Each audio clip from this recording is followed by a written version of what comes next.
ራሱ ሜሴንጀር ላይ ከአንዴ ሁለት ያናገራታለሁ ልጅቷ። የመጀመሪያው ምንድነው ፖስት ያደረገችው ነገር ነው።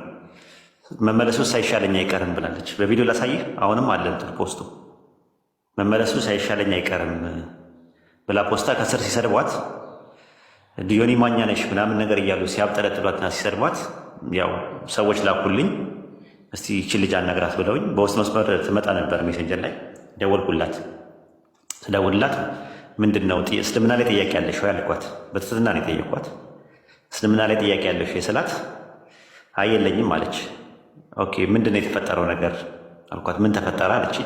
የፖስተትሽው ነገር ምንድን ነው ልመለስ ምትይው ሳይሻል አይቀረኝ ምትይው ምኑን ነው ስላት አይ ወደ ቲክቶክ መመለስ ነው ብላ ልታስቀይስ ሞከረች ማለት ነው።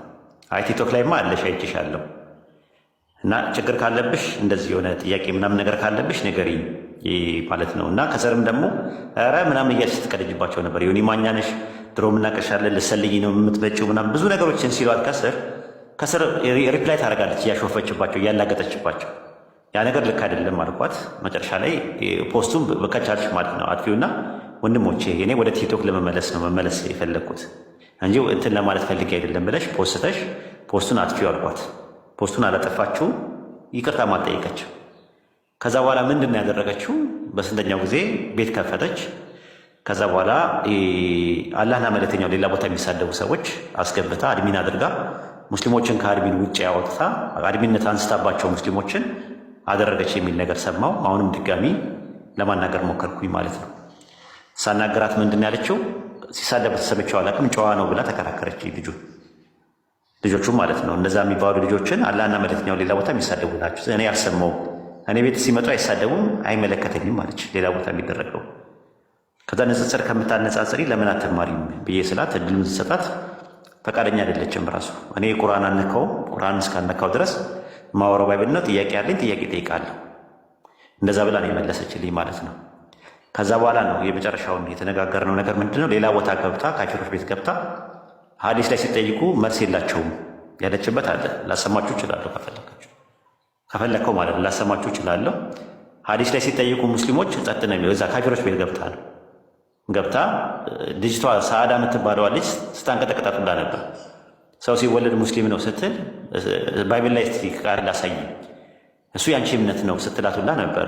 እሱ ያንቺ እምነት ነው እኛን አይመለከትም። ማን ነው ይቅርታ፣ እሱ ያንቺ እምነት ነው ባይብል ላይ የለም። በቃ ከአንቺ አንጻር አከብርልሻለሁ እነሱ ደግሞ ይህንን አያምኑም እያለች ካፊሮችን ወግና ስትከራከር ነበር። በዛ ነው ከዛ በኋላ ነው እኔም ላይ መጥቼ ስም ሳልጠቅስ ጥንቃቄ ያደርጉ ብዬ ወንድሞቼን ሞክሬያለሁ። እነዚህ አብራሂማ፣ ኡስማን፣ አህመድ የሚባሉትን መክሬያቸዋለሁ። ስም አልጠቀስኩም፣ ጥንቃቄ ያደርጉ ብያለሁ። ስለዚህ ዛሬ ግን የታየው ነገር እነዚህ ወንድሞች ከዛ በኋላ አብራሂማ በውስጥ መስመር እናውራ ተባብለን መጣ። ኃላፊነቱን ይውሰዳል። የምን ኃላፊነት አስተካክላለሁ ይስተካከላል ተባለ። እዛ ይስተካከላል ብለን ስንጠብቅ ደግሞ ያው አላህ ተሰደበ ዛሬ ማለት ነው። ያ ነው ፖይንቱ የነበረው። ከመጀመሪያውኑ ጀምሮ ሀቢቢ ስላልነበርክ ከመጀመሪያ የተሄደበትን ፕሮሰስ ስለማታውቅ አዲስ ስለሆነብህ ነው እንጂ ትክክል ነህ። ለምን ሌላ ሰው እየጠራን አንድ ሰው እናባረራለን? ወላሂ እኮ እንትን ነው ራሱ ማለት ያስጠይቀናል እኛን በዲን አንጻር። አንድ ሰው ሙስሊም ያልሆነውን ሰው ወደ እስልምና እየጠራ ሙስሊም የሆነውን ሰው ደግሞ እንዲወጣ የምትገፋፋው ከሆነ እንግዲህ ከዲን አንጻር ከሸሪያም አንጻር የሚፈቀድ ነገር አይደለም። አላህ ፊት ነገ ጠዋት ለዛ ለተማገደበት ለጀሃነም ተጠያቂ ልትሆን ትችላለች። አሁን ግን እንደዛ አይደለም ያደረግነው። ልጅቷ ሙስሊም አይደለችም አላልንም፣ አላከፈርናትም። ምን አለት ግን የሄደችበት ያለ አካሄድ እያስተኮሰች ነው ያለችው። ዲንን እያስመታች፣ ዲናችን እየተመታ ነው። ከመመታትም አንጻር አላህ ተሰድቧል። ዛሬ ምን ብሎ እንደተሰደበ ታውቃላችሁ፣ ሁላችሁም ሰምታችኋል። እኔ በአፌ አልደግመውም። ከዚህ በላይ የማትደራደሩበት ነገር ይሄ ነገር ካልቆጫችሁ የሰው ክብር ቆጭቷችሁ የዲን ክብር ላይ ካልቆጫችሁ ራሳችሁን ጠይቁ፣ ውስጣችሁን ጠይቁ። እኔ እየተቆረቆርኩ አይደለም ስለ ራሴ ስለ እናንተም አይደንቲቲ እየተናገርኩኝ አይደለም። ግን ጥያቄ ጠይቁ፣ ውስጣችሁን ቆም ብላችሁ ጊዜ ሰጣችሁ መርምሩት። ዲን ላይ ያለው ነገር ክብር ሲነካ ክብሬ ይነካል ብለን ምንንጨረጨር ምንንጠቀጠቅ ከሆነ ራሳችንን መጠየቅ ያለብን ማለት ነው። ግልጽ ነው ሀቢቢ? ግልጽ ነው ሀቢቢ? ከመጀመሪያው ፕሮሰሱን አላየኸውም። ስለዚህ አሁን ምንድን ነው አደባባይ ላይ ለምን ይሆናል? እኛ ልጅቷን አላካፈርናት። አሁንም እድሉ ካለ መስተካከል ትችላለች፣ ተስተካከል። ግን ገና ለገና እሷ ትስተካከላለች ያልክ ያለሁት እኔም ያልክ ያለሁት ይሄንን ነው። ብታስተካክል ታስተካክል።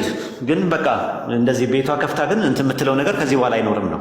አስጠንቅቀናል። እንግዲህ የሚበጀው ከሚፋጀው የለየ ህዝብ ነው ያለው።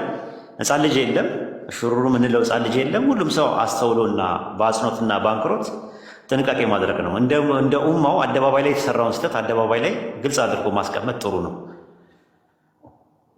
ይሄ ነው እምነታችን። መቀጠል የምትፈልጉ ሰዎች ካላችሁ መቀጠል ትችላላችሁ። ያጨረስከው ሀሳብ አለ? ልልቀቅህ ሾሮማ? ምናልባት እኔ ቦታ ልልቀቅህ። ለዲን ብላ ያደረግከው ግቦች አላህ ይቀበል፣ እዚያ አያስቀርብን።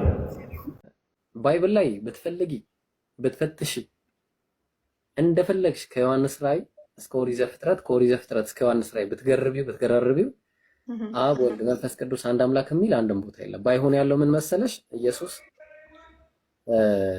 እናንተ አምላካችን የምትሉት አባቴ ነው እያለ ይናገራል። ማን አምላካችን የሚሉት? አይሁዳውያን ደግሞ ዘዳግም 6:4 ላይ እስራኤል ሆይ ስማ ያህዌ አምላካችን አንድ ያህዌ ነውና ይላል። ስንት ያህዌ? አንድ ያህዌ ነው። ይሄ አንዱ ያህዌን እግዚአብሔርን ምን አለው ኢየሱስ? አንድ አምላክ። አንደኛ ጢሞቴዎስ ምዕራፍ 2 ማቴዎስ ወንጌል ምዕራፍ 23 ቁጥር 9 ላይ እንዲህ አለ፣ አባታችሁ አንዱ በሰማዩ ያለው ነው አለ። በምድር ላይ ማንንም አባት ብላችሁ አትጥሩ አለ ኢየሱስ ሲናገር። ትዙ አንቺ አባት የለሽም? አባቴ ብለሽ አትጠሪውም? አባትሽ ያጠራል። ለምን አልጠራም? እኔም አባት አለኝ አባቴ ብዬ እጠራለሁ። ኦኬ ኢየሱስ ማንንም በምድር ላይ አባት ብላችሁ አትጥሩ ሲባል ማንንም ፈጣሪ አምላክ ብላችሁ አትጥሩ ማለት ነው። ዳትስ ራይት አይደለ? ስለዚህ ኢየሱስ ምን አለ? አባታችሁ በሰማይ ያለው አንዱ እሱ ነው አለ። ማንንም በምድር ላይ አባት ብላችሁ አትጥሩ አለ። ከዛ ኢየሱስ ምን አለ? ይሄንን ከተናገረ በኋላ ማርቆስ ወንጌል ምዕራፍ 10 ቁጥር 17 ላይ በመንገድ ሲወጣ አንድ ቀን የሆነ ሰው መጥቶ ተንበረከከለትና ቸር መምህር ሆይ የዘላለም ሕይወት ወርስ ዘንድ ምን ላድርግ ብሎ ጠየቀው።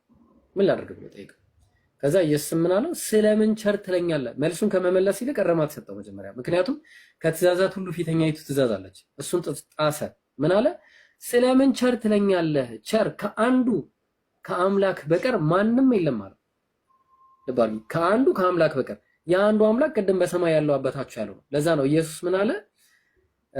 አንድ ከጻፎቹ አንዱ መጥቶ ሲጠይቀው እዛ ማርቆስ 12 ላይ ቁጥር 28 እና 29 ላይ ማለት ነው በደንብ አድርጎ ለሰዎች ሲመልስ አይቶ ምን አለው? እስቲ ከትእዛዛት ሁሉ ፊተኛይቱ ማን ነች ብሎ ጠየቀው። ከዛ ኢየሱስ ምን አለ? እስራኤል ሆይ ስማ ጌታ አምላካችን አንድ ጌታ ነው የሚለውን ነገረው። ከዛ አንተም በፍጹም ልብህ በፍጹም ብቻ አምልከው የሚል እሱ ነው አለው። አሁን ከዛ በኋላ ምናምን ሳይሆን ካነበብከው በደንብ የመጽሐፍ ቅዱስ ቃል አይልማ። እንደዛ ከሆነማ አነስነው ማለት ነው። ጥሩ ትምህርት ነው የምንይዘው ማለት ነው ዛሬ። እና በጣም የሚገርምሽ ግን አንቺ አስቸጋሪ ሰው ነሽ እና ላንብብልሽ። ምን አለው? አንተም በፍጹም ልብህ በፍጹምም ሐሳብህ በፍጹምም ነፍስህ በፍጹምም ኃይልህ ጌታ አምላክህን ውደድ የምትል ናት። ፊተኛይቱ ትእዛዝ ይህች ናት አለው። ቀጠለ። ሁለተኛይቱም ባልንጀራህን እንደራስህ ውደድ የምትል እርሷ የምትመስል ይህች ናት። ከዚችም የምትበልጥ ሌላ ትእዛዝ የለችም አለው እያለ ልጅቷ ወጣች እላችኋለሁ ብላ ሄደች።